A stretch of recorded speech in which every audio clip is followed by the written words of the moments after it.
Professora Cláudia Schwab, ela é diretora-geral do IFSU Campus Lajeado, convidada pela nossa produção para participar do programa e trazer orientações e informações sobre o que está sendo oferecido, o que está sendo disponibilizado pelo IFSU, localizado, Campus Lajeado, localizado em Olarias. Professora Cláudia, bom dia. Bom dia, Paulo Rogério, bom dia, ouvintes. Um prazer estar aqui. O que a senhora nos traz de informações? Olha, estamos muito felizes porque temos processo seletivo, ou seja, vestibular aberto, tanto para o ensino médio integrado, como para um curso superior de tecnologia em processos gerenciais. Opa! Exato. Então, são 140 vagas para o ensino médio integrado. Muitos, às vezes, não sabem exatamente o que é este ensino médio integrado. Bom, a gente sabe que normalmente o ensino médio são 3 anos, né? Você terminou o 9º ano, quer fazer o ensino médio, são 3 anos. Neste caso, por ser um ensino médio integrado, é o quê? É o ensino médio mais uma formação técnica. E nesse sentido, nós ofertamos 2 ensinos técnicos, então, que é a automação industrial e a administração. Então, o estudante cursa conosco tanto as disciplinas normais, né, do ensino médio, e, ao mesmo tempo, faz, tipo assim, no meio da manhã, no meio da tarde, ele vai ter disciplinas da formação geral, né, do ensino médio, e também as questões do ensino técnico, então, ou administração ou automação industrial. E, em função disso, o nosso ensino médio integrado, então, é de 4 anos. Uhum.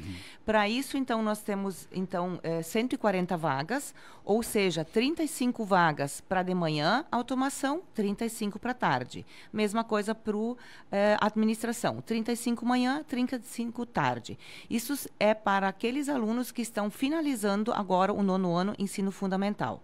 E também... Inscrições abertas. Isso, as inscrições estão abertas. As inscrições estão abertas até o dia 23 de outubro, às 16 horas. As pessoas têm que se dar conta disto. E essas inscrições também são, então, tanto para o ensino médio integrado e também para o nosso curso superior de tecnologia em processos gerenciais. Aí nós ofertamos 40 vagas, 20 por redação, né, processo seletivo próprio, e 20, então, pelo Enem, né, depois pelo SISU. Isto em se tratando do ano letivo de 2023. Expectativas para o próximo ano letivo em termos de novidades? Na verdade, isso é para o letivo de... Para frequentar 2024. Né? Exatamente. Faz a prova final desse ano e faz para 24. Tem a data da prova final? Sim, sim. A data é bem importante isso aí, então. A data do superior, para quem quiser fazer o processo gerenciais, a data da prova é dia 19 de novembro. Isso. E do ensino médio integrado é no dia 26 de novembro.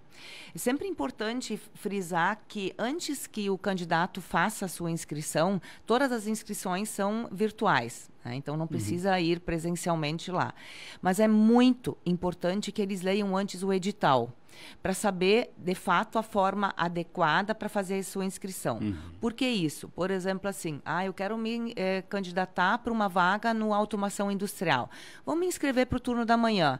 Depois, vou mudar de ideia, vou querer fazer a minha matrícula, né, se eu for selecionado, para tarde. Não tem como. Você tem que você tem que fazer a sua matrícula de acordo com a inscrição que você fez. Ou ainda... Muitas vezes, falo por experiência, assim, do que pode vir a dar problema. Por exemplo, assim, a gente tem o sistema de cotas. Então, 50% é por acesso universal e 50% de cotas. Bom, cotas tem diferentes tipos de cotas. Cotas é todos aqueles que sempre estudaram em escola pública. E dentro disso tem diferentes tipos. Por exemplo, questões de renda, alunos com autodeclarados pretos, pardos ou indígenas, com a questão da renda ou não renda, ou então ainda eles têm dificuldades assim, renda per capita até 1,5 salário mínimo. Meu pai ganha tanto. Bom, mas isso é o líquido ou é o bruto? Não, você tem que calcular o bruto. Então, todos esses cuidados precisa ter. Então, por isso, essa atenção, eu reforço, para que antes se leia o edital. Aí muitas pessoas me dizem, mas é ruim, é chato, é demorado ler o edital. Bom, você vai fazer um contrato, alguma coisa, você também precisa ler ler atenção para saber o que você está assinando. A mesma forma também para você não fazer algo equivocado. Importante o que a senhora chamou a atenção da questão do ingresso, né? 50% é critério universal, mas 50% critério universal de uma espécie de vestibular, mas 50% é de cotas e dentro destas cotas, são várias situações de cotas, tem a questão que é princípio único para poder se valer deste ingresso. O princípio primeiro é de que tenha frequentado escola pública. Exato. Então, é importante ressaltar... Examinar todos os detalhes do edital, né? Sim, exatamente. Então, assim, só para você ter uma ideia, são 8 diferentes tipos de cota. Sim. Né? Então, assim, é importante... 50%. Que preenche 50%. E quem, eventualmente, a minha nota é muito boa, ele, na verdade, concorre tanto para o universal quanto para o sistema de cotas. Sim. Né? Então, isso aí precisa estar bem definido, é uma questão legal, né? Também gostaria de ressaltar, sim, ontem de noite, inclusive, a gente teve a formatura de uma das turmas do nosso processo gerenciais, do superior, e a gente sempre destaca, né, foi com muita tranquilidade, assim, que a gente fez... enfim, essa formatura, porque eram estudantes muito bons e também tem a chancela de uma nota 5. Opa. Ou seja, nós somos um curso de excelência, nós da máxima do MEC, então o nosso curso que a gente está ofertando é um curso de excelência. Isto valoriza muito na colocação desta mão de obra no mercado de trabalho, né? Exato, exato. Né? Também posso falar como professora que fui deles, né? Então... Eles têm que se dedicar, sim. Mas é uma gratidão já. Bom, no que diz respeito ao número de alunos participando hoje, número de professores, cursos... Bom, hoje em dia nós temos em torno de 600 alunos, né? E é interessante sempre destacar que o Instituto Federal, ele tem diferentes modalidades de ensino, ou seja, a gente atua diferentemente do ensino da universidade superior, por exemplo, uma URGS, né? Das universidades federais, enfim, que vão trabalhar com graduação e pós-graduação. A característica dos institutos federais é justamente o ensino verticalizado. O que significa isso? Que nós temos o ensino médio integrado, mas nós também temos cursos de graduação e cursos de pós-graduação. E agora, então, respondendo mais pontualmente a tua pergunta, são em torno de uns 600 alunos, mas eles se distribuem por essas diferentes modalidades de ensino. Então, nós temos os nossos alunos de ensino médio integrado, e o curso de processos gerenciais, como a gente já falou, e também curso de pós-graduação, atualmente, educação dos anos finais, dos anos iniciais, desculpa, e também um curso de pós-graduação em gestão da educação básica. E, nesse sentido, vale frisar que a gente, sempre que possível, a gente tenta ir ao encontro da demanda da comunidade local. Então, o que estava acontecendo? Muitos diretores de escola, ou que pretendem ser diretores de escola, não têm uma formação específica em gestão escolar. Então, para ter uma ideia, assim, era algo que muitos municípios, muitos secretários de educação estavam já solicitando. Foi possível fazer, sim. Nós tínhamos um corpo docente habilitado que pudesse, né, dar subsídios e fazer isso. E aí entra um outro detalhe. Essa pós-graduação, ela foi feita, foi elaborado, todo o projeto pedagógico de curso, ele foi elaborado junto com o campus Passo Fundo, que isso também é interessante dizer. O IFSU são 14 campos. Tanto é que 2 desses campos, um essa semana está completando 80 anos e o outro está completando 100 anos. Bah. Então, são todas essas questões. São em torno de uns 30 professores que a gente tem. Vamos ter mais professores chegando, temos mais 15 professores que estarão... claro, temos que fazer concurso público, né? Um processo demorado, mas que vão estar agregando e, com isto, temos perspectivas de abrir novos cursos. Em nenhum momento a senhora comentou sobre a possibilidade EAD. E por parte do aluno, né, o interessado em frequentar esse tipo de atividade gratuita, como o IFSUL oferece, de especialização de mão de obra, normalmente eles fazem este questionamento. EAD.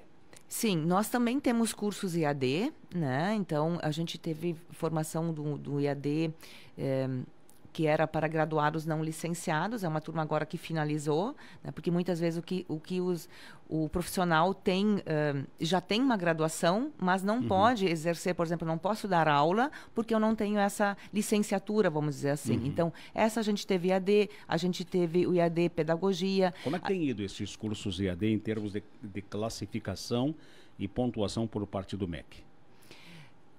Olha, eu porque não sei. Há um grande debate nacional sobre alguns cursos IAD, né? Cursos à distância. Sim, eles têm uma classificação boa, né? Porque, por exemplo, assim, não é um curso ofertado simplesmente só pelo campus Lajeado. Ele também é ofertado em outros cursos. Então, são cursos muito maturados, vamos dizer assim, com né? Professores gabaritados também. Exato, né? Exato, né? E eu costumo dizer que, sim, muitas vezes é colocado em xeque a qualidade dos cursos EAD, né?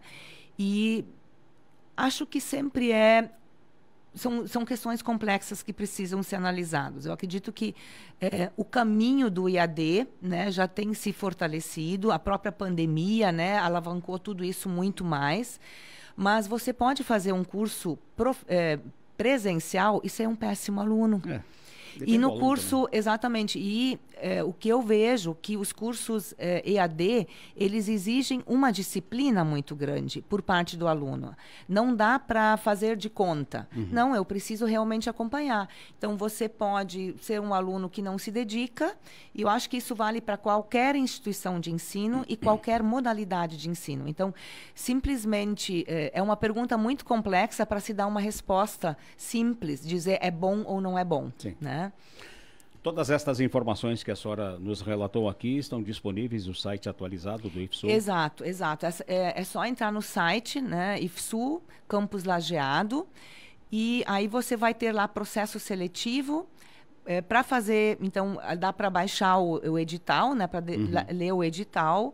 Isso é muito importante, inclusive para principalmente os nossos estudantes dos nonos anos, quando agora que a gente está indo para as escolas divulgar, eles querem saber, mas como é que é essa prova, como é que isso se dá? Então, também eles têm a possibilidade de, além de ter todas essas informações, que cursos, exatamente o que é a automação industrial, o que é a administração, eu quero entender isso melhor. Eu estou escolhendo, né, uma caminhada profissional mais adiante ali. Então, qual é o perfil deste egresso? Então, tanto as informações referentes a curso, quanto as questões de inscrição, e aí também entra a questão de provas anteriores. Eles podem dar uma olhada, eu quero me preparar, eu quero estudar para passar no vestibular, eles têm as provas anteriores que eles podem ter uma base. Então, são 40 questões para o ensino médio integrado, são 40 questões, português, matemática, história e geografia, 10 de cada, e aí eles já têm uma boa ideia de como isso pode acontecer. E o fantasma da redação? Não é o fantasma da redação. Sim, a redação, né, é um texto, é base, né? A redação. Aí você está falando justamente com alguém que. Os nossos adolescentes não gostam da redação. Eu entendo isso perfeitamente, né? Eu também não acho que escrever seja algo fácil. Mas é bonito. É bonito, né? É muito bonito. É muito bonito. E, claro, você está falando com uma doutora em linguística, é a minha área, né? Eu já tive aluna nota 1000 no Enem. Legal. Sim, né? Então, eu fui a minha trajetória como professora de português, de sala de aula, professora de redação, é bem vasta. Ano passado, trabalhei muito também no EINEP, em Brasília, né? Nas questões de elaboração também do Enem, né? Mas isso te diz muito. Diz por quê? Porque você fazer uma boa redação, e aí isso vale para a vida profissional deles como um todo, para os alunos. É uma obra-prima, né? É uma obra-prima e principalmente não é uma questão de português, aquela questão linguística apenas de sei utilizar a norma padrão. Naquele momento entra também todo o meu arcabouço, né? Todo o meu conhecimento de vida que eu tenho lá para poder fazer. Eu preciso encantar o meu leitor. Eu tenho que ter algo a dizer. E para ter algo a dizer, eu preciso me alimentar. Alimentar no sentido de fazer boas leituras, ter boas conversas, escutar um bom podcast, enfim, fazer coisas que vão me agregar para que eu tenha algo a dizer no momento de eu escrever. É sim uma obra-prima, concordo. Não há como escrever bem se não tivermos uma boa leitura, né, professora? A senhora que é especialista e doutora nesta área. Talvez aí comece os problemas desta geração. A nossa geração que está chegando aí nos substituindo é uma geração que tem pouca leitura, digamos, de substância, leitura de conteúdo. Não aquela leitura rápida, aquela redação, aquele material, um lead de notícias, por exemplo, que é uma coisa só para atender a curiosidade. A leitura de substância cada vez fica mais distante da geração que está chegando aí. Eu acho que em relação a isso, eu iria um pouquinho além, sabe? Acho que não é uma questão só da geração dos novos que estão chegando. Eu vejo como um todo que as novas leituras, muitas vezes, elas são muito superficiais. Né? Como um todo. Como um todo, exatamente. Eu não colocaria isso como algo só geracional. Uhum. Pessoas adultas, né? Nós somos um país com poucos leitores, né? Em torno de... Na quinta edição do Retratos da Leitura no Brasil, acho que é em torno de 52% da população que é leitora. Só? Exatamente. São dados muito tristes. E o consumo de livros é pequeno também. Oi? O consumo de livros é pequeno. Exato. O consumo de livros também é pequeno, né? Mas eu acho que o que é importante ressaltar, o que tu trazes, é essa questão de ler com profundidade, sem essas questões superficiais. Vamos pegar o exemplo do edital. Num primeiro momento, é chato ler um edital. E por que é chato? Porque é um tipo de linguagem que a gente não está acostumado. Quantos editais? Ela é mais técnica. Quantos editais a gente lê num dia? A gente não lê normalmente editais, né? A população em geral. Então, até ali já há uma primeira resistência, porque é um gênero textual que eu não domino. Bom, mas eu vou ter que saber fazer isso. Então, aprenda a fazer. Quantas coisas na vida a gente faz que a gente não gosta, mas que a gente precisa fazer. Faz parte da vida adulta, quando a gente faz as coisas com seriedade. E isto, sim, vai trazer diferencial. Mas eu também acho que há muita luz no final do túnel. Eu também agora estou em sala de aula como professora dos nossos alunos e a gente tem alunos excelentes. Eu tenho visto alunos da graduação, acompanhando, por exemplo, a minha filha, eu penso, nossa, eu não sei escrever tão bem, né? Então, existem, sim, muitas pessoas que escrevem bem, que leem bem. Se eu penso, eu não era assim tão boa no meu ensino médio. É esse comparativo que eu muitas vezes faço. E, sim, essas pessoas é as que vão se destacar, como sempre aconteceu. Uhum. Aqueles que não tem como você conseguir um diferencial, ser reconhecido profissionalmente, se você não fizer diferente. Se você fizer a coisa que todo mundo faz, você é apenas mais um. Cai na vala comum. Exatamente. E nesse sentido eu vejo que os nossos alunos têm tido, principalmente, uma boa colocação profissional também. Se a gente tivesse mais alunos para indicar para as empresas, eu posso dizer como diretora que a quantidade de estágios que eu assino é enorme. Muito bom. Sim, então a gente com muito orgulho pode dizer com muita tranquilidade, com muito orgulho, que os alunos que estão se formando conosco estão tendo grandes oportunidades no mercado de trabalho. Obrigado, professora, pelas informações e pela aula, né?